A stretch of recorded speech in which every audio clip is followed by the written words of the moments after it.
देखिए, कोरोना के मामले में तो पूरी जांच तो हर दिन बढ़ाया गया है और एक बात आप सही कह रहे हैं कि इधर फिर बढ़ने लगा है और ख़ास करके पटना शहर में, पटना में ही, जिला में ही इसी में सबसे ज़्यादा आ रहा है।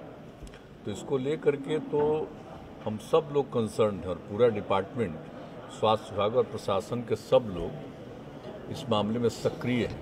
इसलिए हम लोगों ने जो पहले भी आपको कहते रहे, हम लोगों का उद्देश्य यही है कि हम अधिक से अधिक जांच कराएं। तो जैसे ही अधिक से अधिक जांच कराएंगे तो उसी में कौन पीड़ित है पता चलेगा। एक तो वो कर रहे हैं। दूसरी बात है कि जो नया बीमारी आया है ओमिक्रॉन वाला, तो ओमिक्रॉन जो थर्ड फेज, तो इसके मामले में अभी तक बिहार में ओमिक्रॉन है पीड़ित नहीं पता चला है।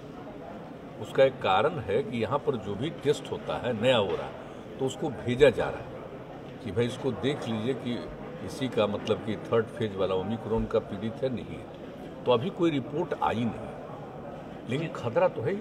जीनोम सीक्वेंसिंग तो जो भी है, तो अब तो हमने आपस में हम लोगों ने बातचीत की है कि हम लोग बातचीत कर लें और बातचीत करने के बाद अपने यहाँ भी टेस्ट, अब अभी तो आजकल रोड रिपोर्ट आ रहा है कि अब जो इस पर अध्ययन हो रहा है, इसमें कोशिश हो रही है कि तेजी से तुरंत हो जाए।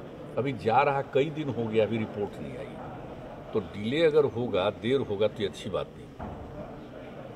तो इसलिए हम लोग सतर्क हैं, सब पूरा राज्य, और कोशिश कर रहा है कि भाई यहाँ पर भी व्यवस्था हो जाए।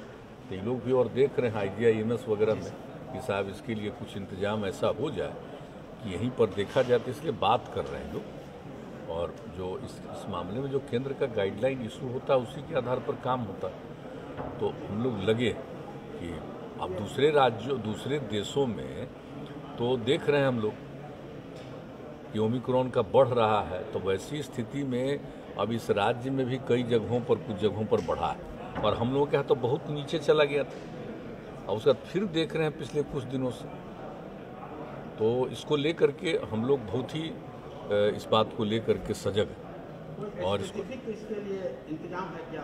नहीं, पूरा का पूरा इंतजाम उनके ट्रीटमेंट का, और आगे अगर ऐसा कुछ होगा तो जैसे पहले ट्रीटमेंट वगैरह के लिए कर दिया गया था, कितने हॉस्पिटल में कितने बेड्स का, सब चीज़ का, और ट्रीटमेंट में कोई दिक्कत नहीं होगी, हर तरह की बात होगी। लेकिन उस पूरी तैयारी हर प्रकार से 3 स्टेज के लोगों को रखना ना भाई, कि 3 तरह पर रखना, तो उन सभी जगहों पर पूरी की पूरी पहले की तरह की फिर से उसको तैयारी की जा रही है कि देख करके कि भाई अब इसको डिले नहीं करना, इंतजाम करके रखना। अगर कुछ भी हुआ, अगर कहीं ऐसा बढ़ना शुरू हुआ तो तत्काल उसका ट्रीटमेंट होना चाहिए। लेकिन जो हमने आपको कहा कि हम लोग ये देख रहे हैं कि जल्दी से जल्दी पता चल जाए कि भाई ओमिक्रॉन का है या ऐसे ही कोई और मामला है। लेकिन एक बात जो दिखाई पड़ रहा है कि बाहर से जो आते हैं ना, उसी में ये सब मामला दिख रहा है। तो उसके लिए तो पूरा कंसर्न है कि केंद्र सरकार का गाइडलाइन है, यहाँ पर है, सब टेस्ट हो रहा है, एयरपोर्ट से लेकर के हर जगह पर जो टेस्ट किया जा रहा है उसी में पता चल रहा है। तो वही बात आ रही है। नॉर्मल लोगों में कहीं उस तरह का केस नहीं आया, अब लेकिन कहीं बाहर का चला आया, अब कहीं अपने परिवार में गया, तो एक आध जगह वही देखा गया, उसी परिवार में आया।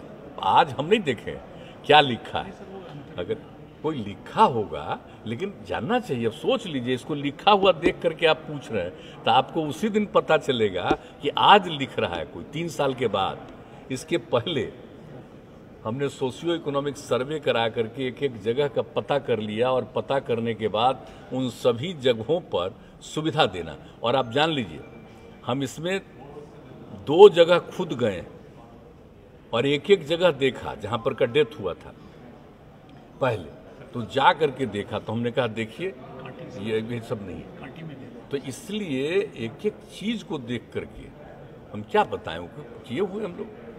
और उसके बाद देख लीजिए कि इसके बाद तो खैर कोरोना का दौर चला आया, लेकिन उसके बाद से AES पर असर कम से कम हुआ, इसमें कोई शक नहीं।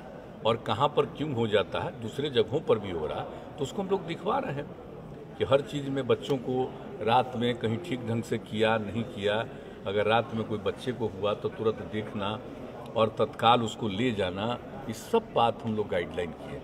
तो मेरे ख्याल से आपसे हम आग्रह करेंगे कि आप दोनों बैठिएगा और बैठ करके एक बार आप लोगों को बता दीजिए वो क्या निकला है, पूछ रहे हैं हमसे। हाँ सर, वो तो वो तो दैनिक भास्कर